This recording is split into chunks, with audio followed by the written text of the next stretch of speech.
Hello,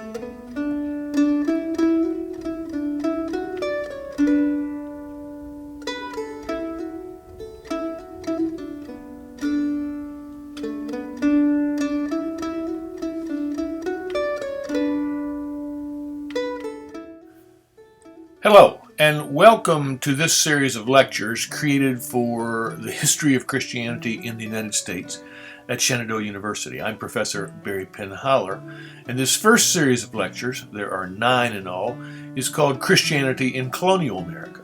It will look at the Christian experience and the development of Christian communities in these North American colonies between 1492, when Columbus stumbled into these parts, and the American Revolution in 1775. Let's get started. There are a couple of introductory things we want to say about the Christian faith of those folk who colonized North America, be they Spanish, French, or for the most part English.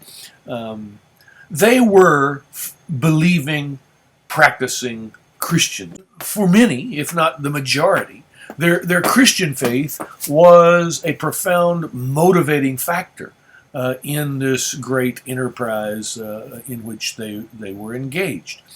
Many, including Columbus, we shall see, had a profound desire to spread their Christian faith, spread it to other lands, spread it to other peoples. So evangelization was a fundamental motive.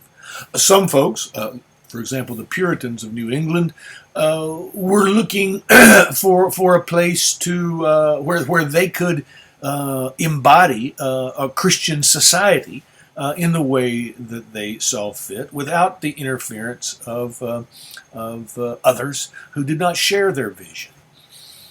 Now, even for those who were not here to evangelize or here to establish an ideal Christian commonwealth, so to speak, I think it's important to say that Christian faith and the hope that generated was a sustaining force in people's lives. And when you think about the difficulties that they encountered, the challenges that they encountered in this largely inhospitable place, their religious faith, their Christian faith, was an important part of what enabled them to carry on in very difficult circumstances. Now, recognizing that Christian faith was a motivating factor is not in any way to suggest that there weren't other factors. And it is no way to suggest that those other factors might not have been as important or even more important in many cases. I mean, surely largely secular motives were also a part of what drove these folks to come across the Atlantic Ocean and settle these shores. There were surely political and economic factors involved. Certainly the monarchs of the states of Europe wanted to extend their domain and their power and their trading possibilities. And those great companies that corporations, we would now call them, that collected the money and financed the colonization efforts were seeking a profit. So in no respect am I suggesting that religious factors were the only thing pushing folks across the ocean onto these shores.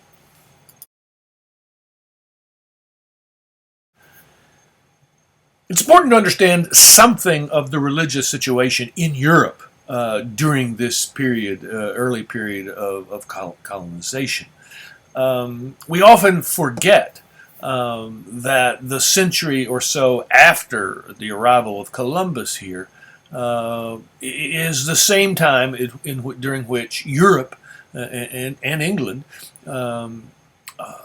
is coming apart religiously. That situation in which the one true church is the Holy Roman Church becomes no longer the case.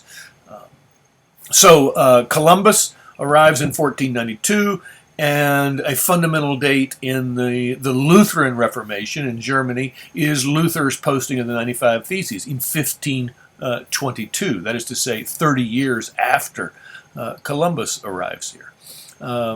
Also on the European continent, the Calvinist Reformation, sometimes called the Reform Movement or Reformed churches, in Switzerland. That takes place, or its high water mark, you might say, it was that period when Calvin was invited to Geneva to form a Christian commonwealth there between 1541 and 1549. During this same period, a third wing of the Reformation, what's sometimes called the Radical Reformation, the Anabaptists, were appearing. Thomas Müntzer was a challenger to Roman Catholic dominance in the name of a different form of Protestantism. Maybe you might be most familiar with the Mennonites or the Amish. The Mennonites are named after a man named Menno Simons, who left the Catholic Church in 1536. Now, as a result of this reform, much of Northern Europe and England become Protestant, but Southern Europe, France, Spain, Portugal, and Italy in particular, remain largely Catholic.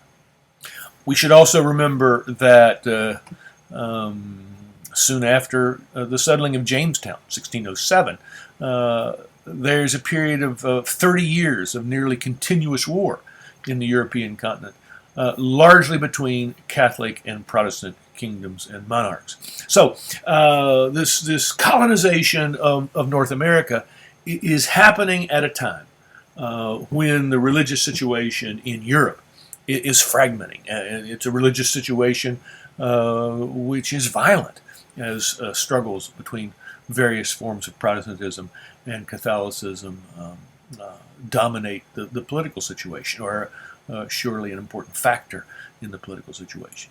And surely the beliefs and the prejudices and the conflicts that are a part of the European situation are brought to these shores by the folks who came here.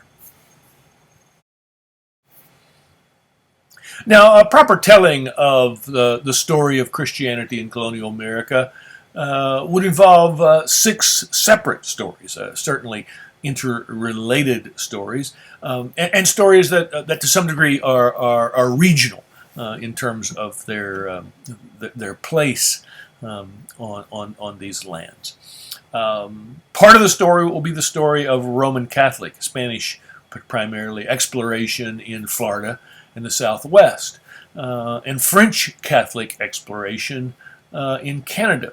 But we're also going to see there were a group of Catholics who formed the Maryland colony in what became the state of Maryland. So the story of Christianity in colonial America is first a Catholic story. It's also the story of the Church of England in Virginia and much of the South. We're going to see was dominated by Christians loyal to the Church of England.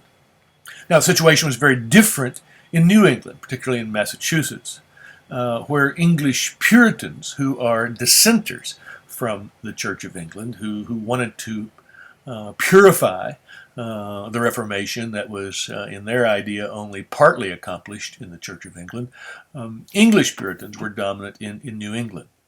Then the fourth story we must tell is the story of the middle colonies, that is to say, between Virginia and Massachusetts, where, for a variety of reasons, great diversity, Christian diversity, of course, developed, where Baptists, Quakers, Presbyterians, and folks loyal to Calvin's version of the Reformation, Reformed churches, shared the middle colonies, with none particularly being dominant. Now, to tell the story well and completely, we would have to think about the impact of Christianity on those Africans who were brought to these shores as slaves. We're not going to tell much of that story now, but later in the course we will be reading a classic book called Slave Christianity by Albert Rabateau that will fill in that part of the story. And another part of the story that we're going to say very little about but one that would have to be told to have a complete telling, would be the impact of Christianity on the native populations, which of course is largely a negative impact, even a genocidal impact. But 6 separate stories to be told if we're going to tell a complete story of Christianity in North America during the colonial period. This map gives you an idea, a graphic representation of the situation as it existed around 1700. Notice the middle Atlantic or the slightly southern Atlantic area is dominated by the Church of England. So we're talking about Virginia, but only a very small portion of Virginia.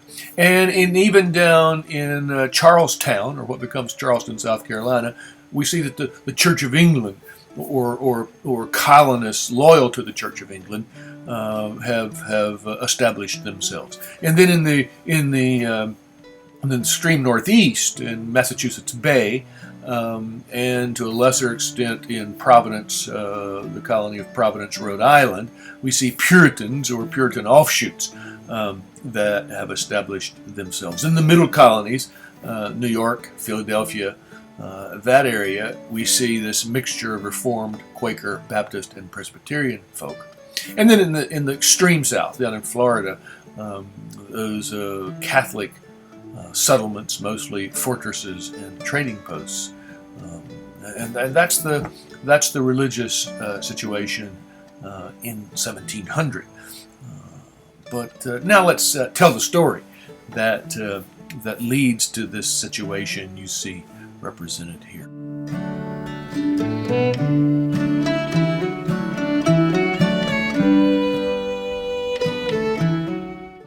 This concludes the first in a series of 9 mini lectures introducing religion in colonial America. Our next lecture will look at the early Catholic presence, and then 4 lectures will look at English settlement, its background, and then in Virginia and New England. We'll complete the regional picture by looking at religion in the middle colonies, and then finally we will conclude with 2 lectures on the First Great Awakening in the 1740s.